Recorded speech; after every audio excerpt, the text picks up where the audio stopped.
ভালো মার দিতে হবে। সোজা কথা হাবিজাবি কথা মধ্যে আমি নাই। তা লাঠি দিয়ে ভালো করে মার দিতে হবে, হাড় ভেঙে দিতে হবে। মমতা ব্যানার্জি তো সে মুসলমান ছাড়া কিছু বুঝতো না। তার পুরো সে এটাও তো বাস্তব, এটা তো যদি কেউ বলে যে না অবাস্তব, সে মুসলমান ভোটেই যেতে। অতএব মুসলমানের যা যত কিছু দেওয়া মুসলমান মুসলমান মুসলমান মুসলমান। মোদি গ্যারান্টি যে শুভেন্দু সোজা মোদি গ্যারান্টি পালন করছে। শুভেন্দু এইরকম একটা রাজ্য তার হাতে এসেছে, এখন এইগুলো ভাঙো, এইগুলো শেষ করো। এবং আমার বিশ্বাস যে শুভেন্দু এই আনারকি ভাঙবে একবারে সম্পূর্ণ। দেখুন, এটা করতেই হবে। এ কোনো কথা হয় যে রেড রোডের উপর দিয়ে তুমি ভর্তি করে তুমি লাগিয়ে দাও, সেখানে যত জোরে কথা বলো লাউড স্পিকার দিয়ে, এটা হতে পারে না। এই যে গুন্ডারাজ, এই মমতা ব্যানার্জি পুলিশকে এই গুন্ডারাজের মধ্যে ঢুকিয়ে দিয়েছিল। স্যার, অনেক স্বাগত আপনাকে ক্যাম্পেইন কলিং এর পর্দায়। মুখ্যমন্ত্রী হিসাবে শপথ নিলেন শুভেন্দু অধিকারী এবং তারপরেই আমরা দেখতে পাচ্ছি যে বুলডোজার নীতি, যেরকমটাই আমরা এতদিন পর্যন্ত ইউপি মডেল হিসাবে জানতাম, তো সেটাই এই পশ্চিমবঙ্গে বিভিন্ন বেআইনি নির্মাণগুলিকে ভেঙে ফেলে দেওয়া হচ্ছে। কিভাবে দেখছেন এই বিষয়টিকে? প্রথমে এক কথায় বলি, মোদি গ্যারান্টি। যে শুভেন্দু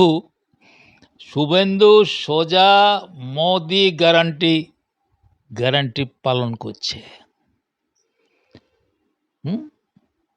মোদির যে গ্যারান্টি দিয়েছেন সেটা পালনটা কে করবে?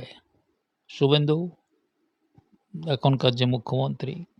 ইনসিডেন্টালি শুভেন্দু আমার পরে তৃণমূল ছেড়েছে, অতএব আমি শুভেন্দুকে ভালো করে চিনি। ওর বাবার সঙ্গে আমার সম্পর্ক খুব ভালো ছিল এক সময়। আমার ধারণা, আমি যদি বলি যে Suvendu is a great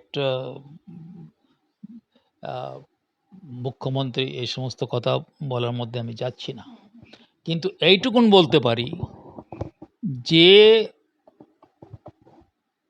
Narendra Modi যা যা বলেছেন সে অক্ষরে অক্ষরে পালন করবে।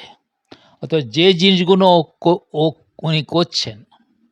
আর একটা কথা, যে বিজেপি তো এই গভর্নমেন্টই না, শুধু আরও বেশ কয়েকটা গভর্নমেন্ট তাদের মধ্যে আছে। এবং তাদের মধ্যে আফটার অল বিজেপি একটা অর্গানাইজড পার্টি। তাহলে এইখানে একরকম হবে, আর এক জায়গায় আর এক রকম হবে, তা হবে না।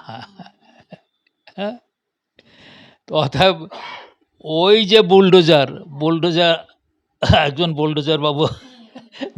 বুলডোজার মন্ত্রী আছে। আচ্ছা, সে কিন্তু এই যে কয়বার মানে ও মুখ্যমন্ত্রী হওয়ার পরে যে কয়বার সার্ভে হয়েছে, সে ভারতবর্ষের সবচেয়ে ভালো মুখ্যমন্ত্রী, এই বলে সে নাম্বার 1, অতএব তকমা পেয়েছে। তো আমি মনে করি কি যে শুভেন্দু এই আগেই বলেছি মোদি গ্যারান্টি, এবং আরও উনি অনেক কিছু বলেছেন। আর মোদি যখন, আর একটা কথা বলি, সেও কিন্তু সন্ন্যাসী, তার তো সংসার নাই, আছে কি? সংসার নাই। অতএব মোদি, সে তো এখানেও রামকৃষ্ণ মিশনেও এখানে থাকতে চেয়েছিল, তারপরে তিনি এখানেও বললেন যে দেখো, তোমার আরও অনেক কাজ করার আছে, আমরা তো খালি আমাদের নিজেদের কথা ভাবি।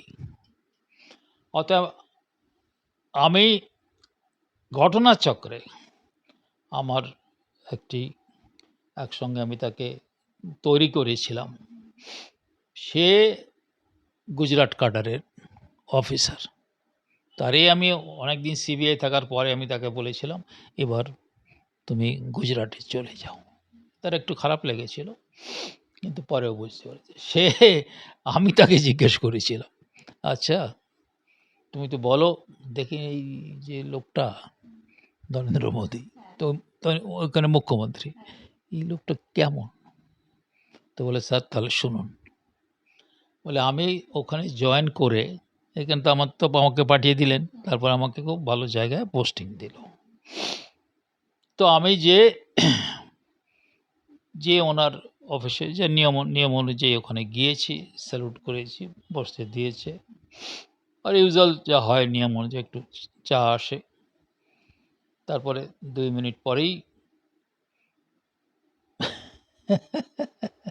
মুখ্যমন্ত্রী, তখনকার মুখ্যমন্ত্রী এখন প্রধানমন্ত্রী, বলে দেখুন, আমি বাংলায় বলছি, যে যদি আমার পার্টির কোনো লোক কোনো কিছু আপনার কাছে ফেভারিট কোনো কিছু চায়, তাকে তাকে বাংলায় বলছি, ইংরেজি হচ্ছে কিক হিম আউট, লাথি মেরে তাকে বার করে দাও। তার বিভিন্ন সময়ে দেখেছি তার অনেস্টি। তো আপনাকে আমি বলতে পারি যে এই লোকটা 100% অনেস্ট। অতএব যেখানে, এবারে আরও বলি, বিহারে ইলেকশন হলো, ওই ইলেকশনের পরে কিন্তু নরেন্দ্র মোদী কি বলেছিলেন, যে এই বিহার থেকে বিহারেও নদী, কোন নদী? গঙ্গা। সেই গঙ্গা আবার ফিরে এখানে পশ্চিমবঙ্গ, তো আমরা এবার পশ্চিমবঙ্গে যাব। আমি সেদিনই ধরে নিয়েছিলাম যে এতদিন ধরে অনেক কিছু কথাবার্তা হতো, যে সেটিং মেটিংয়ে মুক্ত আমলে এই সমস্ত কথা বন্ধ করে দাও। এই যে নরেন্দ্র মোদী এই কথা বলেছে, এটা বাস্তবে পরিণত হবে। কিন্তু এটাও মানতে হবে, যেখানকার মানুষ,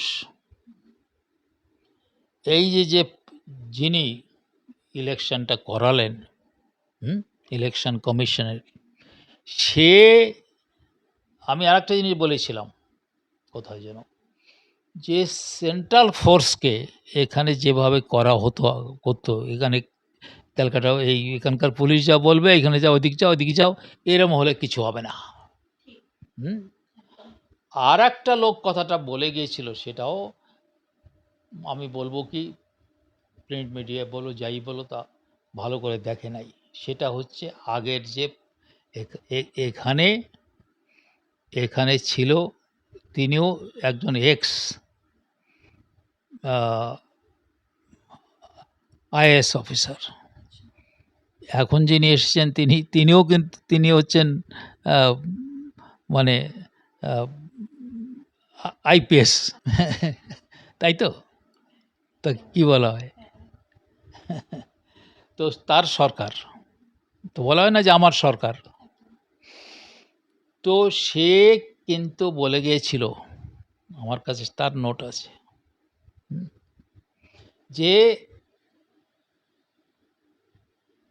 যে পশ্চিমবঙ্গ এখন অ্যানার্কি চলছে এবং গুন্ডারাজ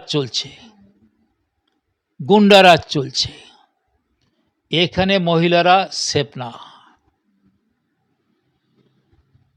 সে কথা কেউ মনে করে নাই।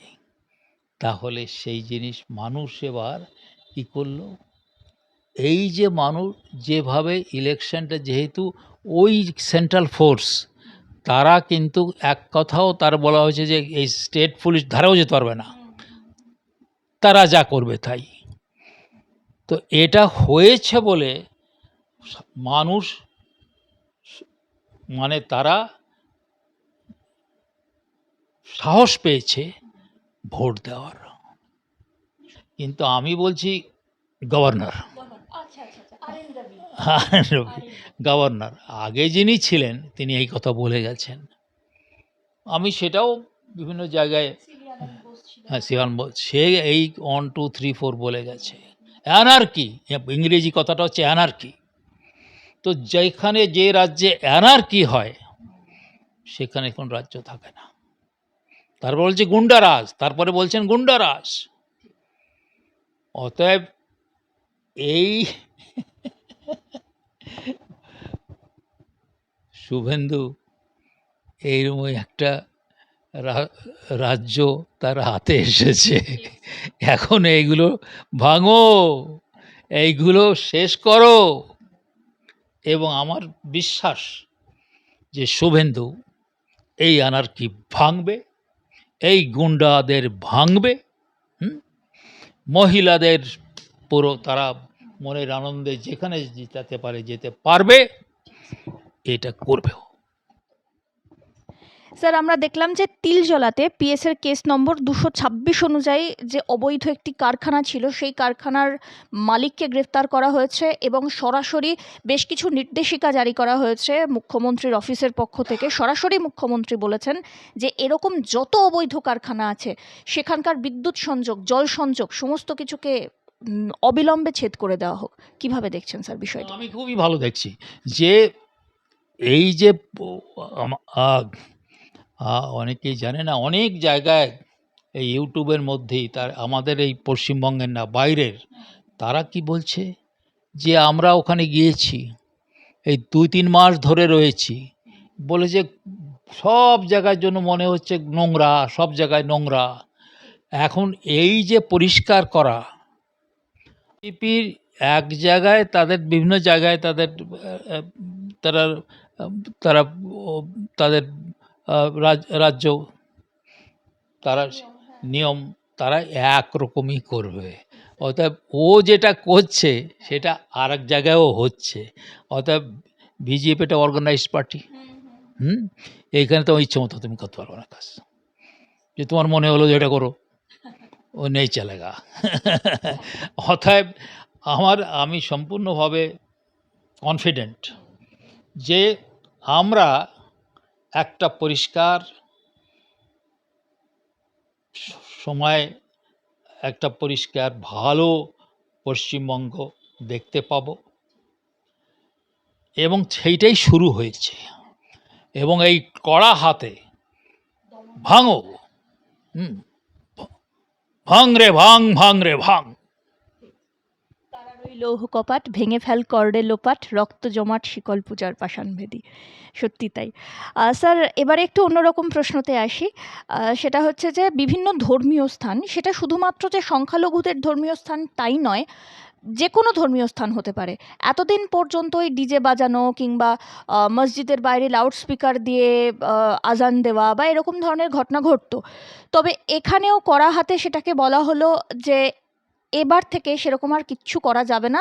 তার কারণ মুখ্যমন্ত্রী নিজে বয়ান দিয়ে বলেছেন যে অনেক অসুস্থ ব্যক্তি থাকেন, অনেকে যারা স্টুডেন্ট পড়াশুনো করে ছাত্ররা, তারা সেই স্পিকারের আওয়াজে তারা বিরক্ত হন বা তাদের কোনো রকমভাবে বিঘ্নিত যাতে তারা না হয় কোনো রকমভাবেই, তার জন্য এই সিদ্ধান্ত নেওয়া হলো। এটাকে আপনি কিভাবে দেখেন? একবারে সম্পূর্ণ দেখুন, এটা করতেই হবে। এ কোনো কথা হয় যে রেড রোডের উপর দিয়ে তুমি ভর্তি করে তুমি লাগিয়ে দাও, সেখানে যত জোরে কথা বলো লাউড স্পিকার দিয়ে, এটা হতে পারে না। ঠিক আছে, যার যার যার যেরকম আছে, কেউ হিন্দু, কেউ মুসলমান, কেউ বৌদ্ধ, এই যে একজন আসছে এই দুজনে, এখন তো এখনই দুজন বৌদ্ধ আছে। তো এইটা তো এইরকম করলে হবে না। আমি কদিন আগে আমাকে একজন ড্রাইভার সে বলল কি যে স্যার আপনি জানেন যে এই আপনাদের এই জায়গায় একটু দূরে যেখান থেকে খালটা গিয়েছে, আপনি সেখানে যান, দেখুন কি। আমি সেখানে গিয়ে হাজির। দেখছি কি সেখানেও একটা মসজিদ, এখন সেখানে মানুষ নাই, 2 জন খালি সে মনে মনে পড়ছে আর সব তাও তালা দেওয়া। তো অনেক কিছু আছে যেটা এত তাড়াতাড়ি সেটাকে মানে কন্ট্রোল করা একটু কঠিন হবে। তবে এটাও ঠিক যে মানুষও কিন্তু অতিষ্ঠ হয়ে যাবে যদি তাড়াতাড়ি এই দমনটা না করা যায়। এছাড়াও মুখ্যমন্ত্রী তো আরও একটি কথা বলেছেন যে নামাজ পড়া যাবে, সেটা ঈদগাহে কিংবা মসজিদে গিয়ে পড়ুন, কোনো আপত্তি নেই তাতে, কিন্তু এই রাস্তা ব্লক করে আগেকার মানে আগে এতদিন পর্যন্ত রেড রোড কিংবা বিভিন্ন রকম রাস্তা ব্লক করে যে নামাজ পড়া হতো সেটা আর যাবে না।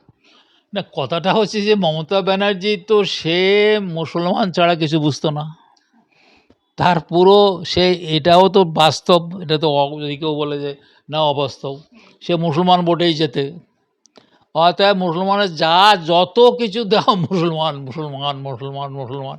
আরে আমরা তো 2-1 জন বুদ্ধিস্ট টুদ্ধিস্ট আছি, আমাদেরও কথা তো একটু চিন্তা করতে পারতে। স্যার, প্রকাশ্যে এখন থেকে গো হত্যা বন্ধ করে দেওয়া হলো। কোনো রকম সরকারি অনুমোদন ছাড়া, যে সমস্ত সরকারি কসাইখানাগুলি আছে সেগুলি ছাড়া আর রাস্তার ওপরে ওরকম গরু বা মহিষ কেটে ঝুলিয়ে রাখা যাবে না বা তাদেরকে হত্যা করা যাবে না। না, এটাও আমি বলবো কি বিজেপির যে বিভিন্ন রাজ্যে যেভাবে তাদের যে পলিসি আছে, এটা মানতে হবে কি যে বিজেপি যে অর্গানাইজড পার্টি, অনেকবার বললাম যে তারা এখানে একরকম আর এক জায়গায় আর এক রকম, এরকম হবে না। অতএব এটা যেটা হচ্ছে সেটা ওদের পলিসি, সেটা অনেকের ভালো নাও লাগতে পারে, ভালো নাও লাগতে পারে, আবার অনেকের ভালো লাগতে পারে, সেটা অন্য কথা। স্যার, পুলিশ চাইলে করতে পারে না এমন কোনো কাজ নেই, এই রকম প্রবাদ আমরা বহুদিন শুনেছি। তাছাড়াও আমরা সেলুলয়েডে দেখেছি যে নানা রকম ক্ষেত্রে সিনেমাতে পুলিশ অফিসাররা কতটা তারা সততার সঙ্গে তারা কাজ করে থাকেন, কিন্তু রাজ্যে এতদিন পরিস্থিতি ছিল ঠিক উল্টো রকম। আমরা দেখেছি পুলিশকে চটিচাটা বা দলদাস হিসাবে আখ্যায়িত করা, পুলিশের বিভিন্ন বড় বড় জিনিস মানে বড় বড় কেসে নিষ্ক্রিয় থাকার ঘটনা। কিন্তু এবার নতুন সরকার এলো, পালাবদলের পরেই দেখা গেল যে পুলিশ কর্তাদের সর্বাঙ্গীনভাবে মানে ছাড় দেওয়া হলো, ফ্রি হ্যান্ড দিয়ে দেওয়া হলো, এবং যার ফলে আমরা দেখলাম যে পার্ক সার্কাস থেকে বিভিন্ন জায়গা একদম মানে 10 মিনিটে পুরোপুরি তারা শান্ত করে দিলেন আর কি। তো এই যে এই পদক্ষেপ, এটা কিভাবে দেখেন? না, এইটা আমাকে শোন, আমি যতদূর আমার মনে পড়ে যে একটা ইউটিউবের, আমি এখানকার ইউটিউবের না, সে বলল কি যে সে এখানে বললাম যে 3 মাস ধরে এখানে ছিল, তো সে বলল কি যে এই যে গুন্ডারাজ, এই মমতা ব্যানার্জি পুলিশকে এই গুন্ডারাজের মধ্যে ঢুকিয়ে দিয়েছিল, তারা এই গুন্ডারাজের পার্ট হয়ে গেল। পুলিশ মানে মানুষ, মানুষ পুলিশকে ঘৃণা করে এবং তারা কাজও ঠিকমতো করে না, মানুষের সামনে আসে না, তাদের দুঃখ দুর্দশার মধ্যে আসে না। ফলে ওই বললাম যে সেই ইউটিউবার সেই সেই সেই বলে আমি ওখানে গিয়ে এটা দেখলাম যে এই যে গুন্ডারাজ যেটা আগের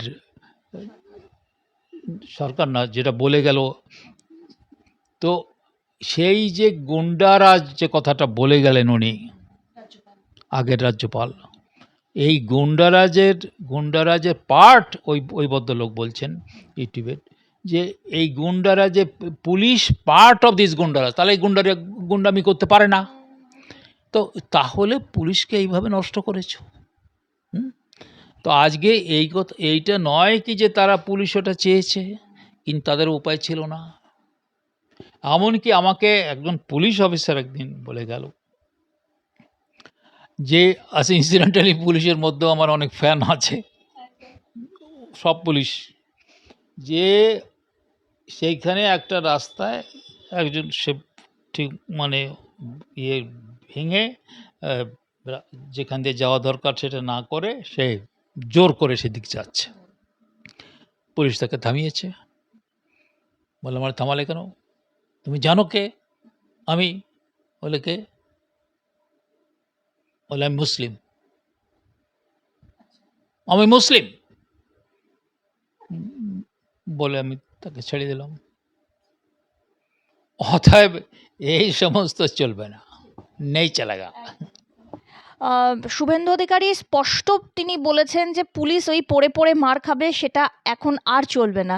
এই ধরনের ঘটনার পুনরাবৃত্তি যাতে না হয়। স্যার, মুখ্যমন্ত্রী, কোনো রাজ্যের মুখ্যমন্ত্রী যখন পুলিশকে এই কথা বলছেন, তো সেটা সমাজের দিক থেকে কতটা ইতিবাচক হবে বলে মনে করেন? সমাজ কিন্তু চায় যে পুলিশ ঠিক মতো করে কাজ করুক। তো একবার আমি এই প্রসঙ্গে বলি যে একবার একজন, তিনি ক্যালকাটা পুলিশেরও চিফ ছিলেন, তারপরে তিনি রাজ্যের পুলিশ, সমস্ত রাজ্যের পুলিশের চার্জে আসলেন।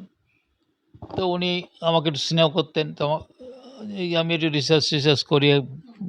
তো উনি বললেন, উপেন, আমি তো এখন পুলিশ চিফ হয়েছি, একটা কিছু করো, আমি যাতে বলতে পারি যে আমি কিছু নতুন কিছু করলাম।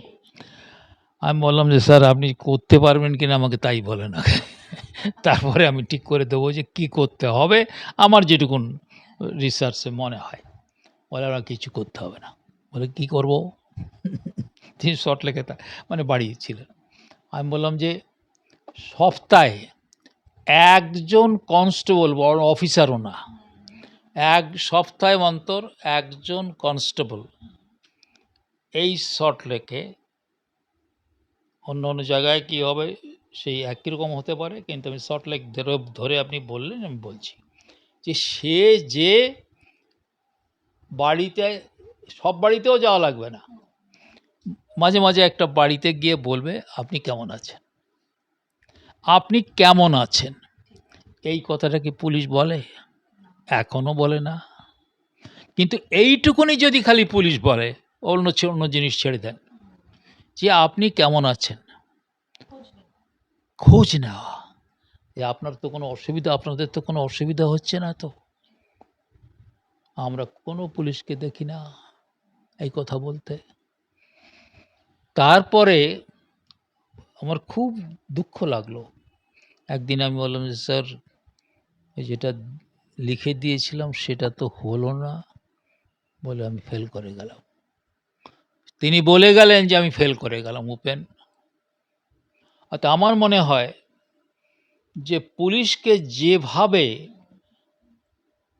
ব্যবহার করা হয়েছে, তাকে ঘুরিয়ে নিয়ে এখনই সেই পুলিশকে রাতারাত নতুন করে করা, এটাও আমাদের কাছে মানে মানে পাওনা সঙ্গে সঙ্গে হওয়া মুশকিল আছে। তবে হ্যাঁ, এটাও বলি যে পুলিশ যদি তাদের ঠিক মতো তাদের পাওয়ার দেওয়া হয়, পাওয়ার তো তাদের রয়েছে, আইনের পাওয়ার রয়েছে, আইন যা বলে তাই করতে হবে।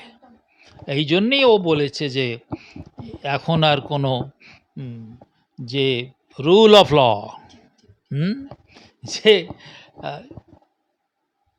যে আইনের শাসন হবে, শাসকের আইন হবে না। ওকে। সরকারি বাস, ট্রেন বা কোনো রকম সরকারি সম্পত্তি কথায় কথায় ভাঙচুর করা, ট্রেনে আগুন লাগিয়ে দেওয়া, পুলিশের গাড়িতে আগুন লাগিয়ে দেওয়া, এরকম এখন থেকে করা যাবে না। যদি তারা করেন, তাদেরকে চিহ্নিত করে তাদের প্রয়োজন হলে সম্পত্তি বিক্রি করেও সরকারি যে সম্পত্তি তার জন্য আর কি ক্ষতিপূরণ দিতে হবে। এই ব্যাপারটাতে কি এই ধরনের কার্যকলাপ একদম কমে যাবে বলে আশা করেন? হ্যাঁ, যাবে, এবং শুধু তাই না, ভালো মার দিতে হবে। সোজা কথা, ভাবি কথা মধ্যে আমি নাই। তা লাঠি দিয়ে ভালো করে মার দিতে হবে, হাড় ভেঙে দিতে হবে। সীমান্ত সুরক্ষায় একদম প্রথম থেকেই কট্টর মুখ্যমন্ত্রী, এবং তিনি বললেন যে ৪৫ দিনের মধ্যে টোটাল ফেন্সিংয়ের কাজ সম্পন্ন করতে হবে, তার জন্য যা যা কিছু প্রয়োজন জমি দান এবং এছাড়াও আরও যা যা কিছু সাপোর্টের প্রয়োজন রাজ্য দেবে। রাজ্যর নিরাপত্তা সুনিশ্চিত হলো এবং দেশের নিরাপত্তাও কি এতে সুনিশ্চিত হলো, কি বলবেন স্যার? আমি বলবো কি যে এই যে যারা ওই ওটার যদি আমরা ঠিক অনেক জায়গা এখনো খালি রয়েছে, আর অনেক জায়গা রয়েছে যেখানে জল, তো সেই সমস্ত জায়গাগুলো যদি ঠিকমতো করে করা হয়, শুধু খালি ওই ফেন্সিং দেওয়া না, মানে ওই যে কিভাবে আমরা যে বিএসএফকেও নতুন করে চিন্তা করতে হবে, যে অনেক জায়গায় জল আছে না, সেখানে ফেন্সিং দেওয়া যাবে না, তাহলে সেখানে কি করে করবা, সেটা সম্ভবপর, ইট ইজ নট ইম্পসিবল। আসলে কি হয় জানো তো, যদি মুখ্যমন্ত্রী যদি বলে, যেরকম আগের বারে যা হয়েছে, মুখ্যমন্ত্রী যদি বলে যে আমি এটা এইরকম চাই এবং সেটা যদি ঠিক মতো হয়, তাহলে পুলিশ বা বিএসএফ তারাও আনন্দে করবে। স্যার, আরও একটি বিষয়, সেটা হচ্ছে যে কেন্দ্র বা রাজ্য সরকারি কর্মচারী থেকে শুরু করে কোনো দলীয় কর্মীরাও যদি কাটমানি খাওয়ার চেষ্টা করেন বা কোনো রকমভাবে তোলা আদায়ের চেষ্টা করেন, ঘুষ নেওয়ার চেষ্টা করেন, কট্টরভাবে তাদের বিরুদ্ধে অ্যাকশন নেওয়া হবে। এটাও খুব ভালো যে শুধু যে তার অন্য লোকের সাথে যারা বিরোধী তারা না, তার নিজের দলের লোকও যদি কিছু করে তাকে একইভাবে দেখা হবে, কিন্তু আগে আগে তো তা হয়নি। শেষ প্রশ্ন থাকছে স্যার, সেটা হচ্ছে মাননীয় মুখ্যমন্ত্রী শুভেন্দু অধিকারী তিনি একটি বয়ান দিয়েছেন, মানে একটি মন্তব্য করেছেন। তিনি বলছেন, মাননীয় ভাইপো বাবু, পুরসভা থেকে তথ্য আনলাম কলকাতায় 24টি সম্পত্তি রয়েছে, পুলিশকে বলেছি খাতা পেন নিয়ে বসুন, যত অভিযোগ রয়েছে পদক্ষেপ করুন, কোনো এলাকায় গুন্ডা থাকবে না। তাহলে কি এবারে পিসি ভাইপোর জামানার একদম দাঁড়ি পড়ে গেল? এইটা তো একবার বলেছিল যে কতগুলো জায়গা তাদের আত্মীয় স্বজন সেইখানে তারা নিয়েছিল, সেটা কিন্তু তারা তারা বলে দিয়েছিল 1 2 3 4 5 6 7 8। অতএব এবার তো সেটা দেখাতে হবে। এটা তো ভেরি সিম্পল, এই যে কতটা কি সম্পত্তি আছে, এই তো যারা বলা দরকার তারা তো সরকারি লোক, তো তাদেরকে এত সময় লাগছে কেন? তাড়াতাড়ি বলে দাও যে এইখানে এটা, এখানে এটা, এখানে এটা, এখানে এটা, তাহলেই হয়ে যাবে।